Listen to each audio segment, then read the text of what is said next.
الحمد لله الذي أرسل رسوله بالهدى ودين الحق ليظهره على الدين كله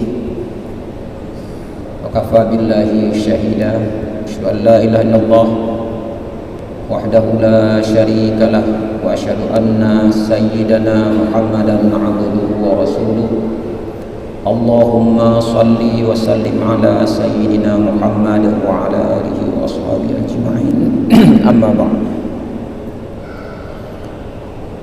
Jamaah salat maghrib, hadirin hadirat serta pendengar radio dimanapun berada yang dimuliakan Allah Subhanahu wa taala.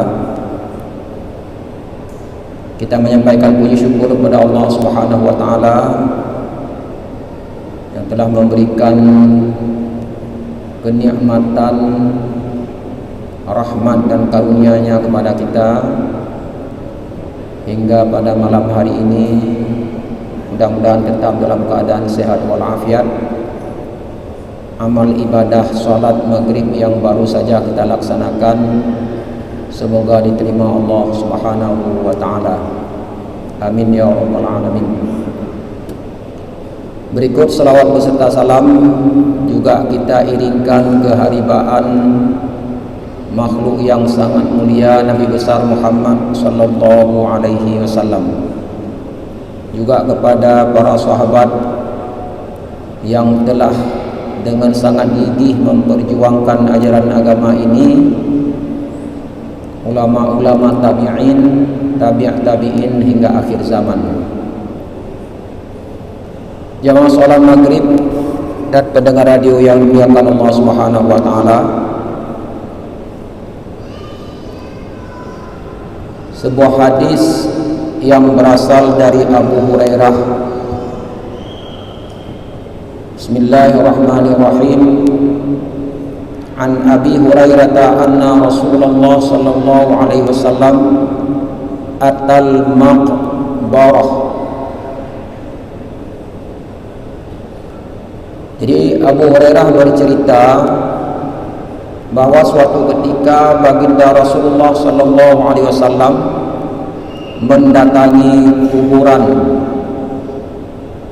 Pada saat baginda Rasulullah sampai di kuburan, beliau membacakan salam kepada ahli kubur. Waqala assalamualaikum dara qaumin mu'minin. Selamat sejahtera kepadamu wahai penduduk negeri kaum mukminin. Wa inna insyaallahu bikum lahiqun. Dan sesungguhnya kami insyaallah akan menyusul kalian yang ada di kuburan. Ini salah satu doa para jamaah sekalian yang juga disyariatkan kepada siapapun di antara umat baginda Rasulullah yang setiap kali datang ke kuburan. Ini mengikuti sunnah beliau untuk membacakan salam kepada ahli kubur dan untuk menyatakan bahwa kita juga satu saat nanti pada saat tibanya ajal kita akan kembali atau akan menyusul mereka penghuni kubur. Jamaah yang dimuliakan Allah Subhanahu wa taala, dalam hadis ini baginda Rasulullah sallallahu alaihi wasallam setelah membacakan doa ini, telah membacakan salam ini kepada ahli kubur, lalu beliau mengatakan suatu ungkapan yang membuat para sahabat agak merasa bersedih. Mengapa para jamaah sekalian? Karena baginda Rasulullah sallallahu alaihi wasallam ketika itu mengatakan wadidtu anna qad ra'ayna ikhwanana. Aku sangat rindu, aku sangat kepingin, kata baginda Rasulullah, agar kita bisa melihat dengan secara jelas saudara-saudara kita. Itulah yang membuat sebahagian sahabat terkaget-kaget pada waktu itu. Mereka berkata, qalu, para sahabat bertanya kepada baginda Rasulullah sallallahu alaihi wasallam, awalasna ikhwanaka ya Rasulullah, wahai baginda Rasulullah, bukankah kami ini yang menjadi saudara-saudaramu wahai Rasulullah? Kami ini adalah orang-orang yang senantiasa hidup dan berjuang bersamamu, orang-orang yang membela agamamu, orang-orang yang menyertai kemana saja adik kau berada wahai Rasulullah. Bukankah kami yang menjadi saudara-saudaramu wahai Rasulullah? Siapa lagi yang Rasulullah maksudkan sebagai saudara beliau? Qala, pada saat tersebut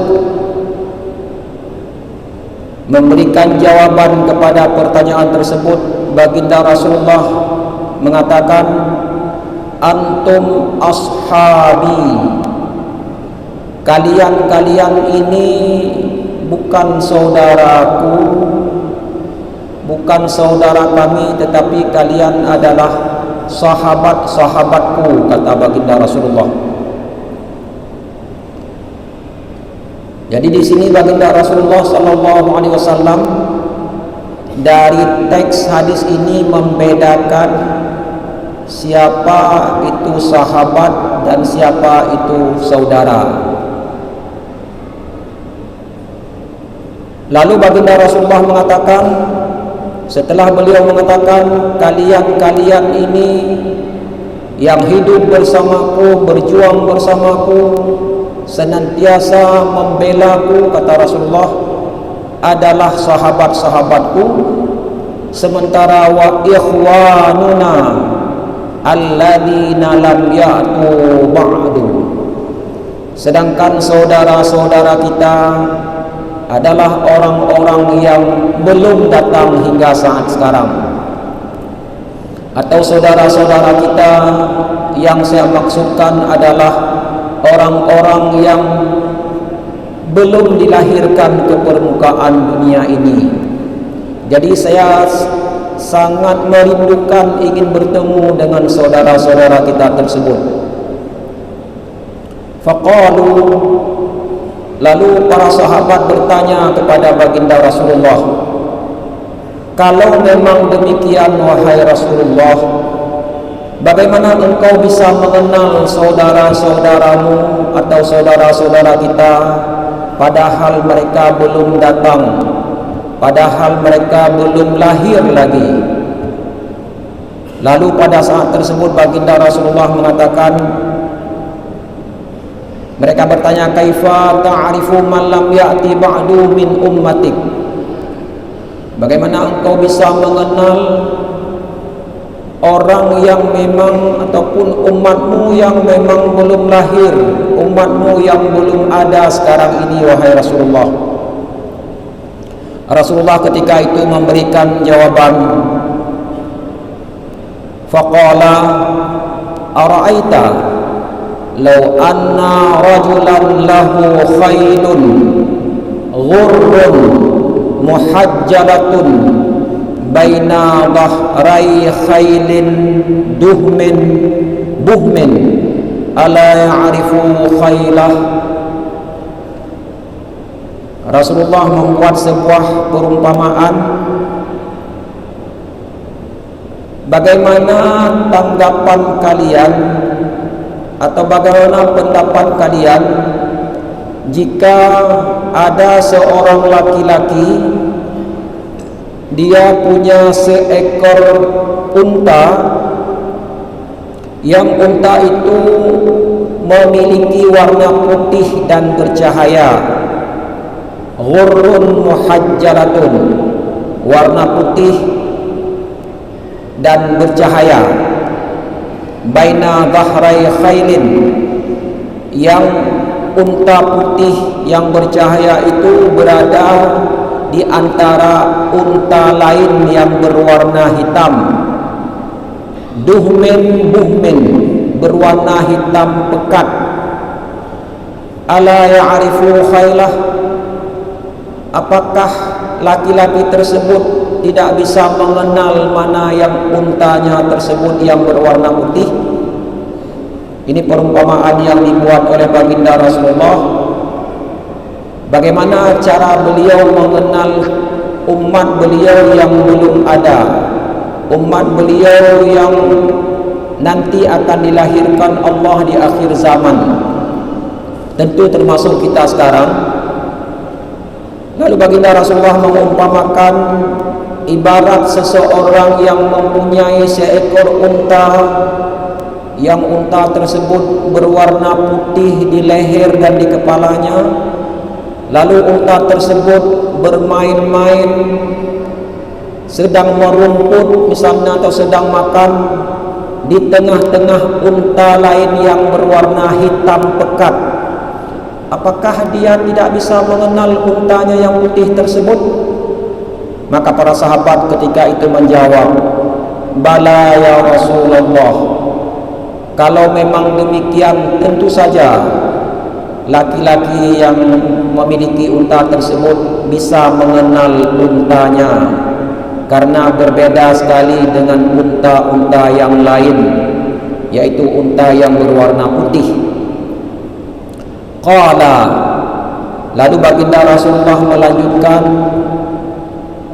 fa innahum ya'tuna ghurran muhajjalina minal wudu', mereka saudara-saudara kita nanti pada hari kiamat akan datang dalam keadaan yang putih, yang dalam keadaan bercahaya, disebabkan bekas berwudu pada saat dia hidup di dunia.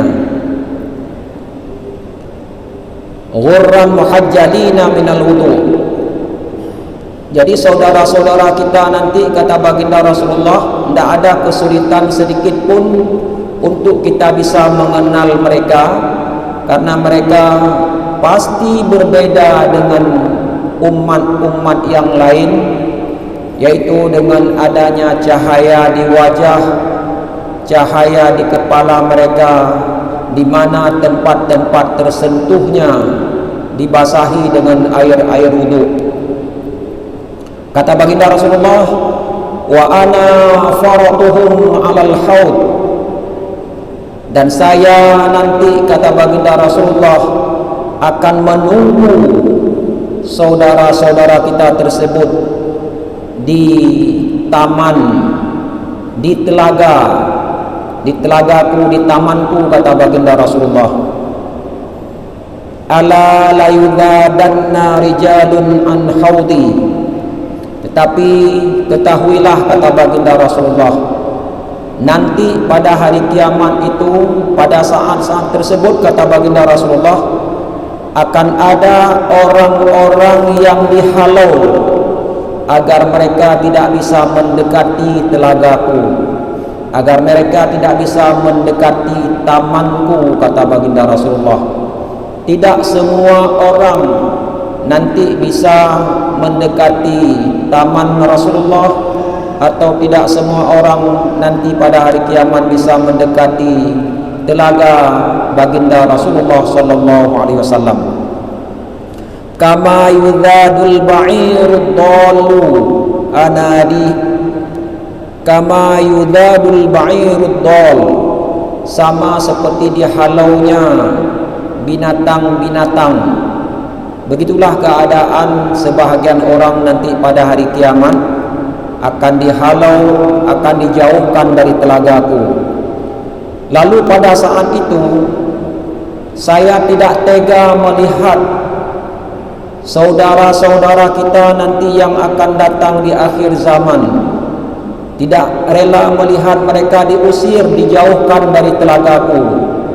Lalu kata baginda Rasulullah, unadihim, pada saat itu aku memanggil mereka, menyeru mereka agar mereka datang menghampiri, mendekati telagaku untuk bisa minum dari telagaku tersebut.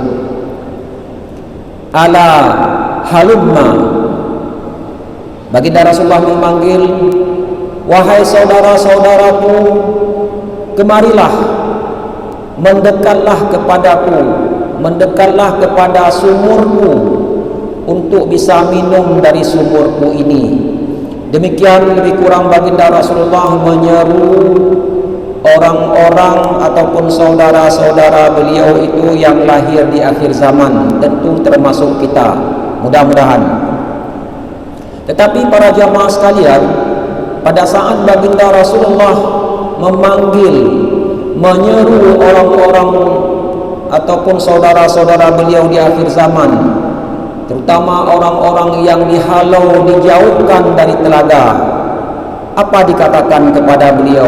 Fayuqalu, lalu dikatakan kepada baginda Rasulullah, ada orang yang mengatakan kepada baginda Rasulullah, innahum qad baddalu ba'daka, wahai Muhammad, sesungguhnya orang-orang yang dihalau itu, orang-orang yang dijauhkan dari telagamu, dari tamanmu itu adalah orang-orang yang telah merubah ajarannya, tidak lagi seperti ajaran pada saat engkau tinggalkan. Atau mereka adalah orang-orang yang sudah meninggalkan ajaran agama kamu, sudah memilih ajaran agama yang lain. Itu terjadi setelah engkau tinggalkan mereka. Jamaah yang dimuliakan Allah Subhanahu wa taala, pada saat diberitahukan seperti itu, lalu baginda Rasulullah mengatakan, fa'aqulu, lalu aku mengatakan, suhqan, suhqan. Kalau memang demikian, okeylah, menjauhlah kamu, menjauhlah kamu. Kamu tidak akan bisa mendekati haudku, kamu tidak akan bisa mendekati sumurku, kata baginda Rasulullah sallallahu alaihi wasallam. Padahal pada saat-saat tersebut, jamaah yang dimuliakan Allah Subhanahu wa taala, tidak seorang pun yang tidak ingin mendekati taman dan telaga Rasulullah sallallahu alaihi wasallam. Semua kita menginginkan dalam situasi dan kondisi yang panas terik, dalam situasi dan kondisi yang haus dan dahaga, orang-orang pada punya keinginan semua untuk mendekati telaga Rasulullah sallallahu alaihi wasallam. Semua orang ingin mendekati taman Rasulullah sallallahu alaihi wasallam. Tetapi karena sebahagian umat beliau ternyata ada yang menggantikan, baddalu ba'daka, mereka telah menggantikan ajaran setelah engkau tinggalkan.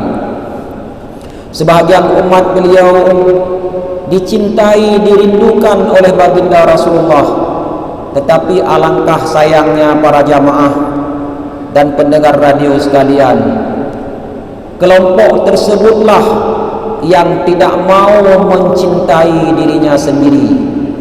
Baginda Rasulullah cinta dan merindukan bisa bertemu mereka, bisa bersenang-senang dengan mereka yang disebut sebagai saudara baginda Rasulullah. Tetapi karena mereka telah merubah, telah meninggalkan ajaran-ajaran yang ditinggalkan oleh Rasulullah, yang dititipkan Rasulullah, maka akhirnya mereka tidak bisa dekat dan untuk minum air dari telaga baginda Rasulullah sallallahu alaihi wasallam. Jamaah yang dimuliakan Allah Subhanahu wa taala,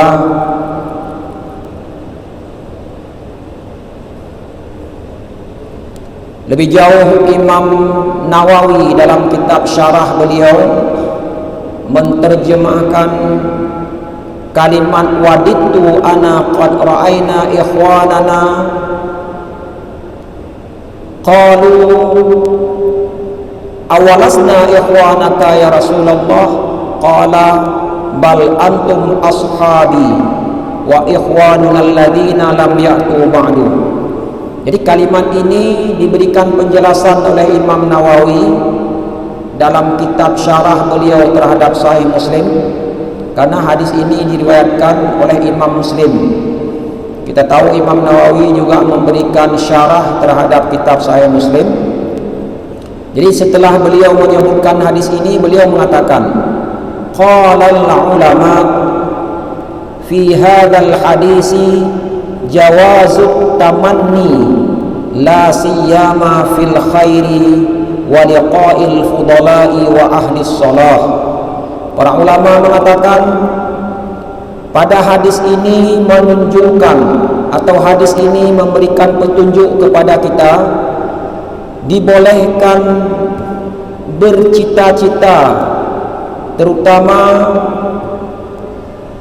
la siyama fil khair, ya, dibolehkan kita bercita-cita atau merindukan suatu kebaikan, wa liqa'il fudala, dan dibolehkan kita juga bercita-cita merencanakan untuk bisa bertemu orang-orang yang memiliki kelebihan-kelebihan, wa ahli shalah, dan juga dibolehkan kita bercita-cita ingin bertemu dengan orang-orang yang berbuat kebaikan atau orang-orang soleh.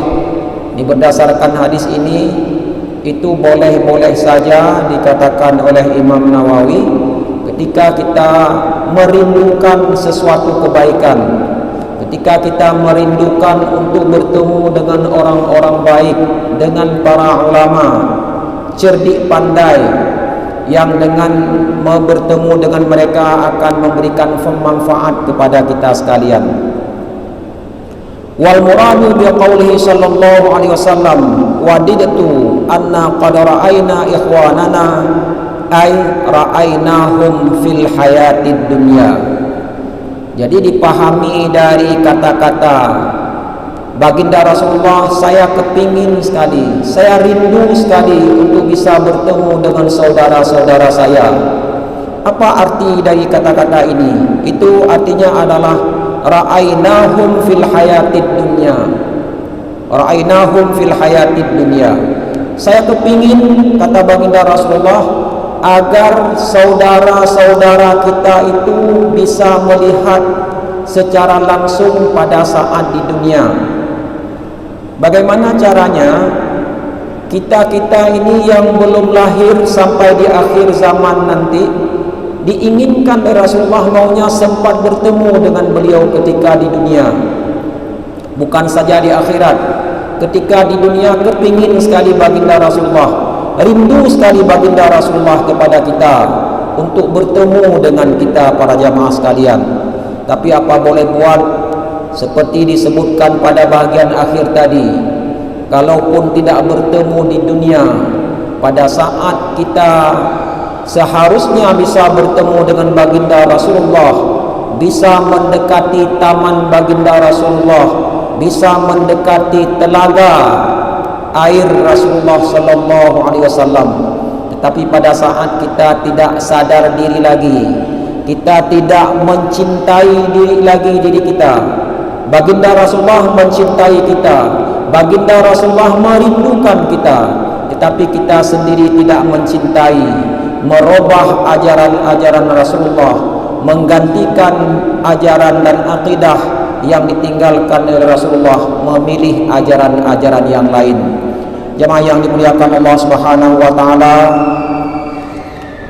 lalu Imam Nawawi mengutip pernyataan Al-Qadhi Iyad. Apa dikatakan oleh Al-Qadhi Iyad? Kalau dalam pendapat disebutkan di atas tadi, maksud Nabi ingin melihat saudaranya itu bukan melihat di akhirat, tetapi melihat di dunia. Tetapi menurut Al-Qadhi Iyad, juga salah seorang ulama yang banyak memberikan penjelasan terhadap hadis-hadis Baginda Rasulullah, wa qila al-muradu tamanni liqa'ihim ba'dal maut. Dikatakan bahwa maksud bercita-cita dalam hadis ini adalah untuk bertemu dengan kita nanti di hari akhirat. Jadi bukan bertemu di dunia, karena tidak mungkin bisa bertemu di dunia, karena masih banyak sekali umat-umat Nabi Muhammad. Kalau kita hitung dari wafat beliau sampai sekarang saja sudah masuk abad ke-14, ke-15. Ini pun belum habis makhluk-makhluk atau umat-umat beliau yang dilahirkan. Semuanya yang beliau tinggalkan kepingin dijumpai. Tentu yang dimaksudkan di sini kata ulama adalah bercita-cita beliau ingin bertemu dengan kita, dengan saudara-saudara beliau nanti ba'dal maut, setelah meninggal di hari akhirat. Qala al-Imam al-Baji qauluhu sallallahu alaihi wasallam bal antum ashabi laisa nafyan li ukhuwatihim.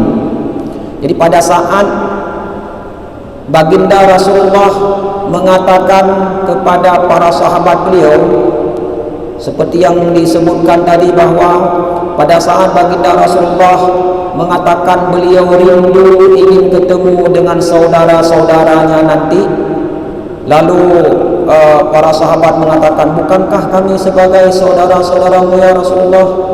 Kami yang berjuang membantu perjalanan dakwahmu, senantiasa menemanimu, menyaksikan setiap gerak-gerimu. Tidak cukupkah kami sebagai saudaramu wahai Rasulullah? Apa jawab baginda Rasulullah? Dan diberikan penjelasan di sini. Makna antum ashabi, Rasulullah ketika itu mengatakan, kalian itu bukan saudaraku, kalian itu adalah ashabi, teman-temanku, kata baginda Rasulullah. Ucapan ini para jamaah sekalian, laisa nafyan li ukhuwatihim, tidak berarti ucapan baginda Rasulullah ini menafikan ataupun tidak mengakui para sahabat beliau sebagai saudara-saudara beliau. Jadi pada saat Rasulullah mengatakan antum ashabi itu bukan berarti tidak diakui para sahabat sebagai saudara baginda Rasulullah.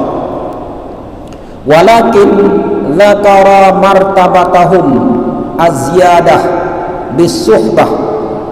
Tetapi ucapan baginda Rasulullah pada saat mengatakan antum ashabi itu adalah ingin menyebutkan kedudukan mereka, ada nilai tambah, nilai plus yang dimiliki oleh para sahabat, berbeda dengan nilai plus yang kita miliki atau umat yang datang di akhir zaman.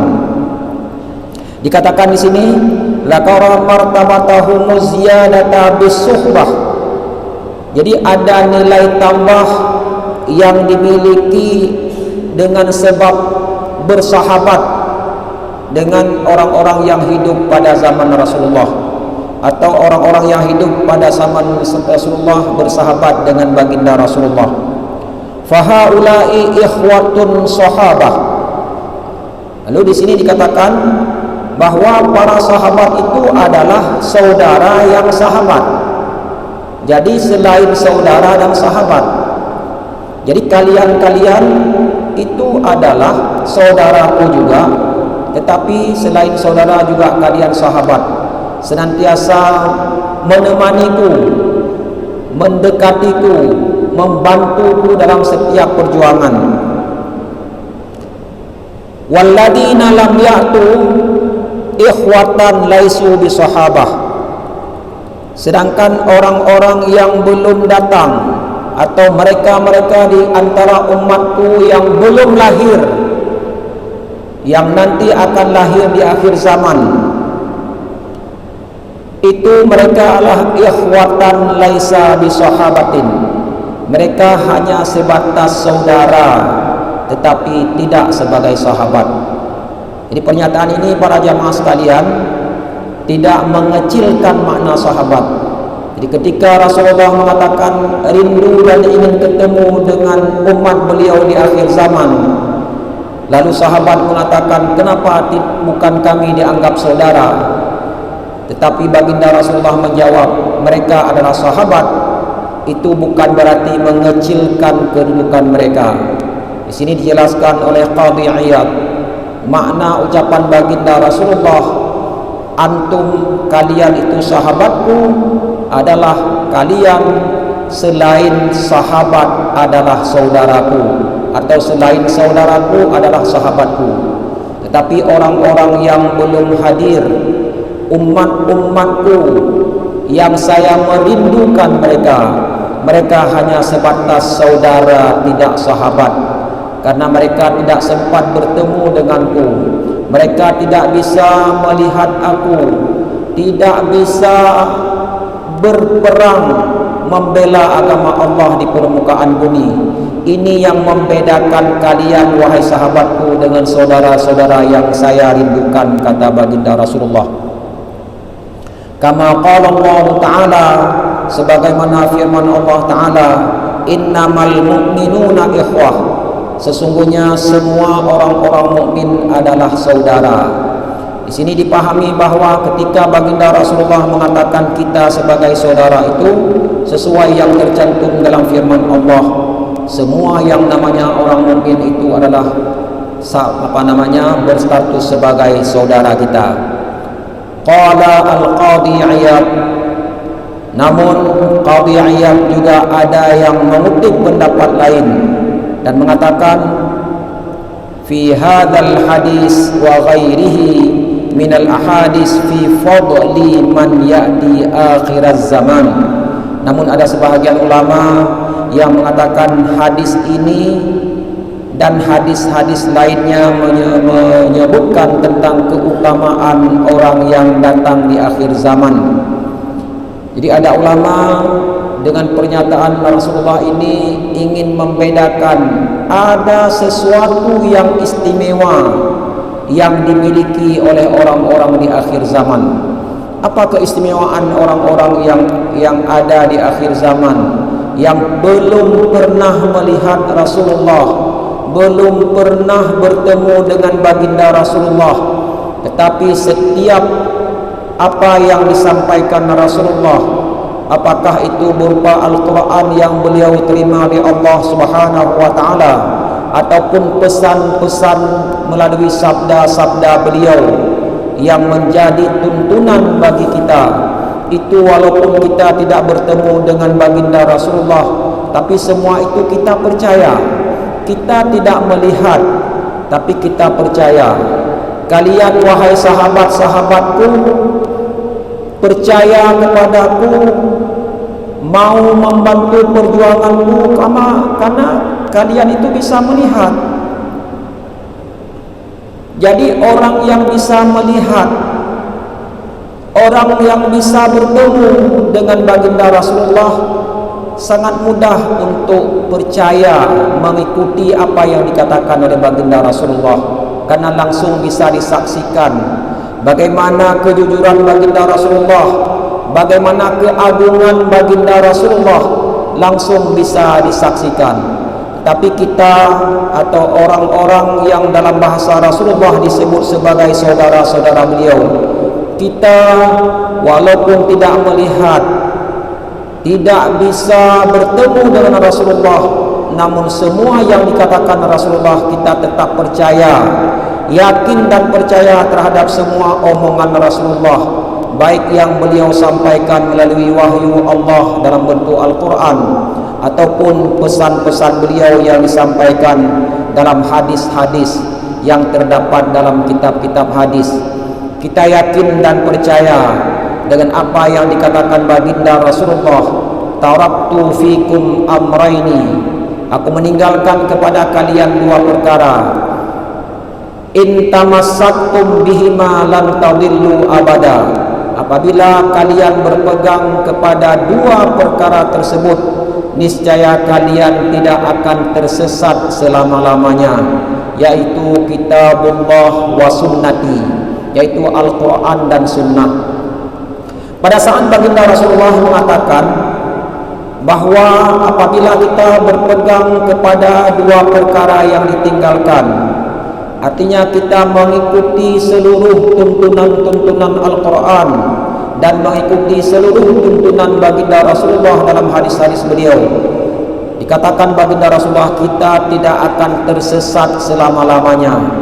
Kita tidak akan tersesat hingga akhir zaman. Kita yakin dan percaya para jamaah sekalian terhadap ucapan-ucapan tersebut, walaupun kita tidak pernah melihat beliau, tidak pernah mendengar ucapan beliau secara langsung, tetapi selaku orang mukmin yang punya keyakinan kuat, kita tetap percaya kepada beliau. Itulah salah satu nilai plus, nilai kelebihan yang kita miliki, yang dimiliki oleh setiap orang yang lahir di akhir zaman. Karena itulah para jamaah sekalian, baginda Rasulullah SAW sangat merindukan kita. Berbeda dengan merindukan para sahabat, karena beliau bisa melihat, tetapi kita tidak bisa melihat. Sangat dirindukan untuk bisa melihat. Karena itu para jamaah sekalian, marilah kita tetap menjaga peninggalan baginda Rasulullah, Al-Quran dan sunnah-sunnah Rasulullah. Kita tidak bisa berbangga para jamaah sekalian bahwa kita sekarang dalam keadaan iman kepada Allah. Kita sekarang dalam keadaan senantiasa beribadah kepada Allah. Boleh jadi, kata baginda Rasulullah SAW, sebagaimana dimuat dalam sebuah hadis beliau, bahwa boleh jadi ada orang yang di pagi hari yusbihur rajulu mu'minan wa yumsi kafiran. Boleh jadi ada seseorang yang di pagi hari dalam keadaan mukmin, tetapi di sore hari dalam keadaan kafir, atau di sore hari dalam keadaan mukmin, di pagi hari dalam keadaan kafir. Yabi'u dinahu bi'aradin minad dunya. Mereka menjual agamanya dengan mata benda dunia. Jadi oleh karena itu para jamaah sekalian, kita yang hidup terutama di akhir zaman ini tidak boleh berbangga dengan amal ibadah kita, tidak boleh berbangga dengan keimanan yang saat ini kita miliki. Boleh jadi pagi hari besok akan berganti iman dengan keyakinan yang lain. Oleh karena itu para jamaah sekalian, marilah kita sering memperbanyak doa. Allahumma ya muqallibal qulub, tsabbit qulubana ala ta'atik. Ya Allah yang membolak-balikkan hati, tetapkanlah hati kami dalam taat kepadamu. Sangat boleh hadis ini atau doa ini juga dibacakan dalam sujud salat. Semoga iman dan ketaatan kita tetap terjaga, tidak sebagaimana disindir oleh Rasulullah, merubah ajaran Rasulullah nanti pada akhir zaman. Mudah-mudahan kita bermohon kepada Allah, keimanan dan ketakwaan kita tetap bertahan walaupun kita tidak melihat baginda Rasulullah SAW. Mungkin ini saja yang kita sampaikan pada malam hari ini. Lebih dan kurang saya mohon maaf. Wabillahi taufiq wal hidayah. Wassalamualaikum